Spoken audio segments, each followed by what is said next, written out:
Examine করতে যাচ্ছি, ওরা যদি আগেই জেনে যায় তাহলে লাভটা কি? কেমন আছো? ভালো তো? এবছরের নকল চলবে না। এই তোমরা কেমন আছো? পড়ালেখা করতেছো?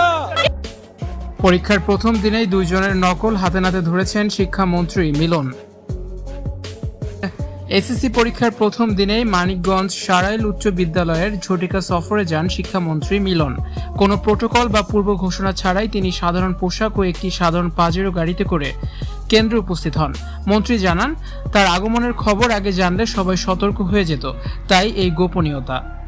পরীক্ষা চলাকালীন মন্ত্রী ক্লাসরুমে ঢুকে পড়লে এক শিক্ষার্থীর কাছে নকল পাওয়া যায়। মন্ত্রী নিজেই সেই শিক্ষার্থীর টেবিলের নিচ থেকে নকলের কাগজ উদ্ধার করেন এবং শিক্ষার্থীর খাতাটি জব্দ করেন। মুহূর্তের মধ্যেই আরও এক শিক্ষার্থীর কাছে নকলের সন্ধান পান তিনি এবং তারও খাতা কেড়ে নেন। দুইজন শিক্ষার্থীর নকল হাতে নাতে ধরেন শিক্ষামন্ত্রী মিলন। অভিযান শেষে গণমাধ্যমের মুখোমুখি হয়ে শিক্ষামন্ত্রী মিলন বলেন, আমি যদি পতাকা উড়িয়ে বা প্রোটোকল নিয়ে আসতাম তবে সবাই জেনে যেত। আমি চাই না কেউ জানুক আমি কোথায় যাচ্ছি। পরীক্ষার স্বচ্ছতা রক্ষায় এই ধরনের অভিযান প্রতিদিন অব্যাহত থাকবে। শিক্ষা কেন্দ্রে সিসিটিভি ফুটেজ পর্যবেক্ষণ করে পরীক্ষার সার্বিক পরিস্থিতির উপর কড়া নজরদারি রাখার নির্দেশ দিয়েছেন শিক্ষামন্ত্রী।